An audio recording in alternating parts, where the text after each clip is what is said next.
जहां केंद्रीय गृह मंत्री अमित शाह को भाजपा के लिहाज से चाणक्य कहा जाता है, तो ऐसे ही मध्य प्रदेश में चाणक्य नरोत्तम मिश्रा को भी कहा जाता है।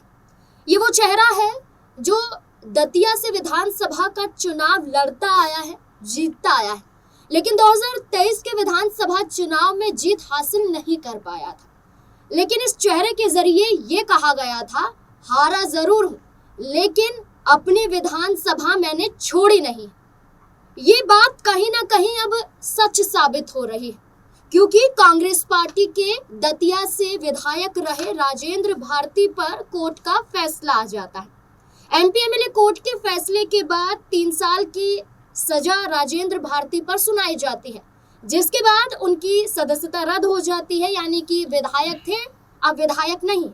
चुनौती ग्वालियर हाई कोर्ट में दी जाती है और हाई कोर्ट में चुनौती देने के बाद ये कहा जाता है कि उन पर झूठे इल्जाम लगाए जा रहे हैं। न सिर्फ राजेंद्र भारती द्वारा याचिका हाई कोर्ट में दाखिल की जाती है, बल्कि ये तक कहा जाता है कि हाई कोर्ट से फैसला नहीं आएगा तो हम सुप्रीम कोर्ट के दरवाजे को भी खटखटाएंगे। राजेंद्र भारती ने हार नहीं मानी है, लेकिन भारतीय जनता पार्टी ने मान लिया है कि अब इस सीट पर होकर रहेगा उपचुनाव, और अगर उपचुनाव होगा तो क्या जिस सीट से नरोत्तम मिश्रा हारे हैं इसी चेहरे को फिर से रिपीट किया जाएगा या फिर किसी और चेहरे को यहां से चुनाव में उतारा जा सकता है। क्योंकि भारतीय जनता पार्टी को मध्य प्रदेश में एक पार्टी के लिहाज से नहीं देखा जाता है, यहाँ देखा जाता है कई बड़े बड़े चेहरों के समर्थकों के हिसाब से। यानी कि शिवराज सिंह चौहान एक बड़ा चेहरा, उनके समर्थकों की संख्या के लिहाज से देखा जाएगा। ज्योतिरादित्य सिंधिया बड़ा चेहरा, उनके पास कितने समर्थक हैं उनके लिहाज से। अब नरोत्तम मिश्रा खुद शिवराज सिंह चौहान के राइट हैंड कहे जाते थे। यहाँ तक कि शिवराज सिंह चौहान के बाद ये चर्चा थी कि नरोत्तम मिश्रा को मध्य प्रदेश के मुख्यमंत्री भी बनाया जा सकता है, लेकिन नरोत्तम मिश्रा मुख्यमंत्री कुर्सी तक नहीं पहुंच पाए थे। लेकिन क्या इस उपचुनाव में उतर पाएंगे? और इस बीच में मध्य प्रदेश में राज्यसभा की सीटें भी खाली हो जाती हैं, राज्यसभा का चुनाव भी होगा। तो चर्चाएं कई हैं, क्योंकि चुनाव भी है, उपचुनाव माने, राज्यसभा का चुनाव माने, और भारतीय जनता पार्टी के पास क्या सिर्फ एक चेहरा है या फिर और भी दावेदारियां यहां से निकल सकती हैं। तो इसी से जुड़े हुए तमाम सवाल हैं, जानने की कोशिश करेंगे। हर सवाल के जवाब हमारे साथ हमारे वरिष्ठ सहयोगी अमन सर जुड़ चुके हैं। बहुत बहुत स्वागत है सर आपका। सर, मध्य प्रदेश में कांग्रेस पार्टी के लिहाज से जीतू पटवारी एक बड़ा चेहरा है। जीतू पटवारी अध्यक्ष हैं कांग्रेस पार्टी के मध्य प्रदेश में। चुनाव 23 में वो भी हारे थे, लेकिन पार्टी ने बड़ी कमान सौंपी थी। लेकिन नरोत्तम मिश्रा जैसे ही चुनाव हारे थे, राजनीति से मानो गायब ही हो गए। कई किसी भी बड़े फैसले में नरोत्तम मिश्रा का चेहरा देखा ही नहीं जाता है। लेकिन अब दतिया विधानसभा सीट से रहे विधायक राजेंद्र भारती पर 3 साल की सजा सुनाए जाने के बाद माना जा रहा है कि नरोत्तम मिश्रा की वापसी होगी। कैसे देखते नरोत्तम मिश्रा को आप? देखिए, बिल्कुल नाज़मीन, इसमें कोई दो राय की बात नहीं है कि जो नरोत्तम मिश्रा है बीजेपी का मध्य प्रदेश में शिवराज सिंह चौहान के बाद ऐसा लगता है बिल्कुल कि वो बड़ा चेहरा है। लेकिन जिस तरीके 2023 में चुनाव में उनकी हार होती है, उसके बाद से अचानक ऐसा लगता है कि वो राजनीतिक जो एक परिदृश्य होता है या जो एक कह सकते हैं पार्टी में उनका चेहरा नजर आना चाहिए था, वो अचानक से गायब होते हुए दिखाई पड़ते हैं। उसको लेकर बहुत सारे सवाल उठते हैं कि क्या नरोत्तम मिश्रा की जो राजनीति है उसको यहाँ पर स्टॉप लगता हुआ दिखाई पड़ा। चूंकि जो दतिया सीट है ये भिंड जो लोकसभा क्षेत्र उसके अंतर्गत आती है और यहाँ से लगातार 6 दफा चुनाव जो है नरोत्तम मिश्रा जीतते हुए दिखाई पड़े हैं। तो ऐसे में उनको ये मान लेना कि भाई उनकी राजनीति खत्म हो गई है, उनका जो पॉलिटिकल करियर था स्टॉप हो गया है, मेरे ख्याल से इसको वो गलत साबित करना चाहते हैं। क्योंकि आप देखेंगे कि जैसे ही दतिया सीट के ऊपर ये बात उठती है कि यहाँ पर उपचुनाव हो सकता है, हेमंत खंडेलवाल जो प्रदेश अध्यक्ष है बीजेपी के मध्य प्रदेश में, उनसे उनकी मुलाकात होती है और एक गुप्त मीटिंग इसको कहा जा रहा है, बंद कमरे की मीटिंग इसको कहा जा रहा है। इस मीटिंग में क्या कुछ होता हुआ दिखाई पड़ा है इसके ऊपर तो कोई बात नहीं हुई, लेकिन ये जरूर माना जा रहा है कि नरोत्तम मिश्रा को फिर किसी बड़ी भूमिका के लिए तैयार किया जा सकता है। क्योंकि बीती सरकार की अगर बात करें, मोहन यादव की सरकार से पहले की सरकार यानी शिवराज सिंह सरकार की बात करें, तो उसमें गृह मंत्री जैसे महत्वपूर्ण पद पर नरोत्तम मिश्रा मौजूद थे, लेकिन चुनावों में उनकी हार होने के बाद ऐसा लगा कि उनकी जो अहमियत है, उनकी जो तवज्जो है, वो बीजेपी के अंदर कम होती हुई दिखाई पड़ी। लेकिन हो सकता है इस दौरान उन्होंने अपने आप को दोबारा खंगाला हो, अपने आप को मजबूत किया हो, और अब जिस तरह से वो नजर आए हैं उसमें 2-3 बातें निकल के सामने आती। चूंकि राज्यसभा को लेकर भी लगातार मंथन का दौर मध्य प्रदेश में चलता हुआ दिखाई पड़ता है, क्योंकि 3 सीटें हैं जो आने वाले दिनों में खाली होती हुई दिखाई पड़ेंगी। तो क्या नरोत्तम मिश्रा का नाम उस सीट के लिए जा सकता है, ये अपने आप में बड़ा सवाल बन जाता है नाज़मीन। क्योंकि आपने एक चीज का जिक्र किया कि 23 में तो जीतू पटवारी की भी हार हुई, लेकिन कांग्रेस पार्टी ने हार के बावजूद उनको पार्टी की न सिर्फ कमान सौंपी मध्य प्रदेश में, बल्कि उनको और मजबूती दी, उनको और ताकत दी, जिससे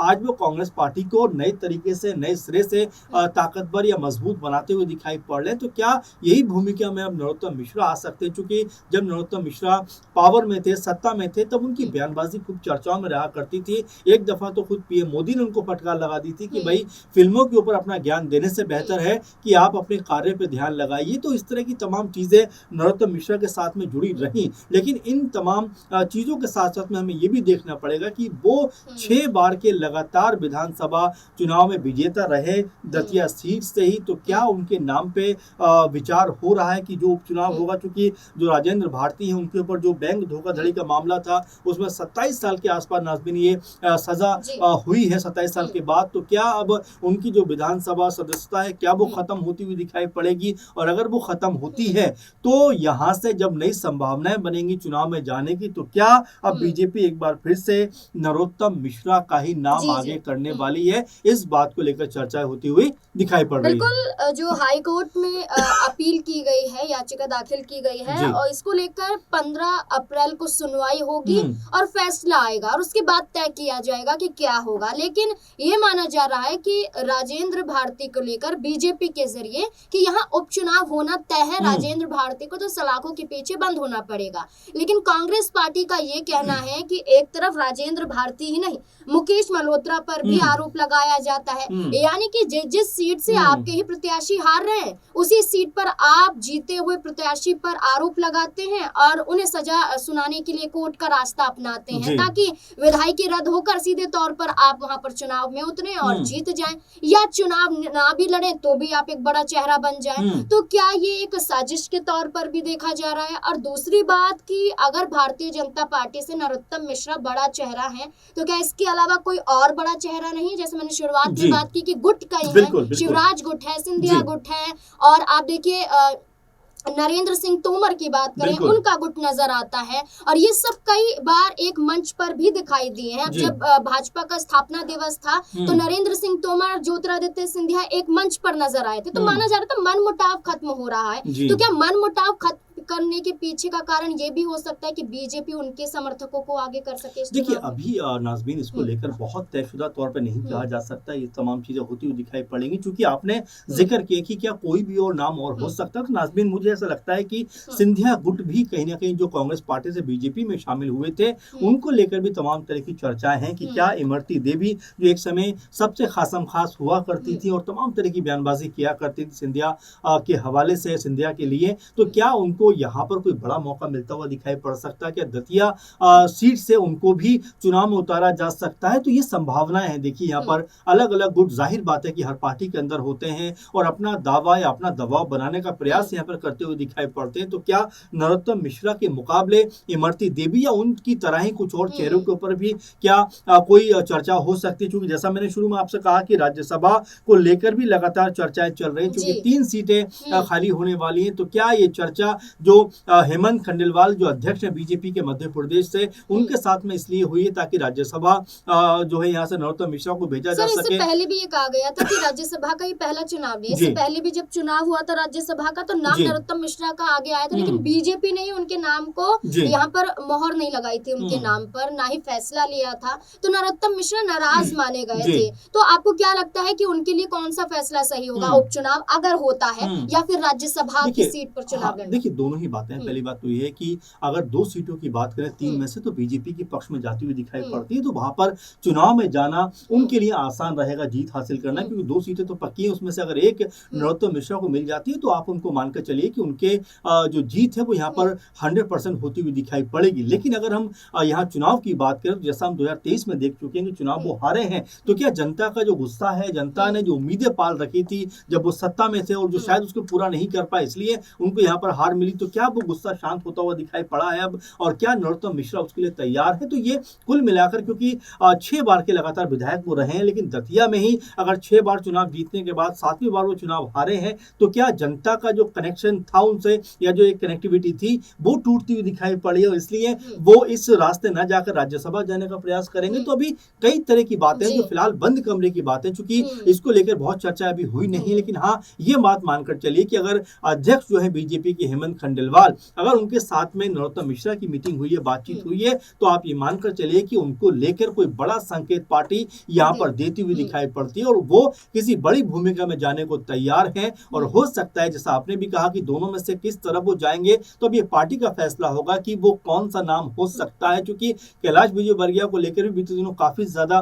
चर्चाएं होती हुई दिखाई पड़ी थी, तो हो सकता है कि बीजेपी नरोत्तम मिश्रा को भी एक बड़ी भूमिका में लेकर आती हुई दिखाई पड़े, कि उनको भले ही अभी राज्यसभा ना भेजे, उनको यहीं पर उपचुनाव लड़ाकर चुनाव में अगर वो जीत हासिल करते हैं तो कोई मंत्री पद देती हुई दिखाई पड़े, ताकि उनकी एक बेहतर और मजबूत वापसी यहाँ पर होती हुई दिखाई पड़े। तो फिलहाल अब ये पार्टी का फैसला है किस तरफ वो जाना चाहेगी, लेकिन हाँ आप इससे ये बात जरूर समझिए कि नरोत्तम मिश्रा का जो कद है अभी भी मध्य प्रदेश में बीजेपी के लिए कतई कम नहीं है, बल्कि बीजेपी की बड़ी योजनाओं में वो शामिल है। जब अध्यक्ष हेमंत खंडेलवाल उनसे मुलाकात करते हैं, बातचीत करते हैं, और क्या बातचीत होती है इसको लेकर जब कोई भी कह सकते हैं बयान सामने नहीं आता है, तो आप ये मानकर चलिए कि कोई ऐसी गहन और मजबूत जरूर बात हुई है जिसका जो फल है, जो इनाम है, या जो एक तरीके से असर है जो नरोत्तम मिश्रा का बीजेपी के अंदर, उसका आने वाले दिनों में जो चेहरा है वो दिखाई देता हुआ पड़ेगा। बिल्कुल, एक ब्राह्मण चेहरा, और एक ब्राह्मण चेहरा न सिर्फ बीजेपी के लिहाज से बल्कि मध्य प्रदेश में बीजेपी को मजबूत करने के लिए भी जाना जाता है। कमलनाथ सरकार गिराने में कहीं ना कहीं नरोत्तम मिश्रा का भी हाथ माना गया है, एक बड़ा चेहरा माना गया है। दतिया से 2023 में 7,742 वोटों से हारे थे, लेकिन अब देखना होगा कि अगर उपचुनाव में उतरते हैं तो क्या भारी मतों से जीत पाते हैं, क्योंकि अभी अगर मगर की स्थिति है। फैसला तब होगा जब कोर्ट का सामने आ जाएगा और उसके बाद चर्चा और ज्यादा गहन हो जाएगी। लेकिन आपको क्या लगता है नरोत्तम मिश्रा को लेकर, कहां होना चाहिए? उनको मध्य प्रदेश तक सीमित रहना चाहिए, दिल्ली की राजनीति तक भी पहुंचना चाहिए? अपनी राय कमेंट सेक्शन में जरूर दें।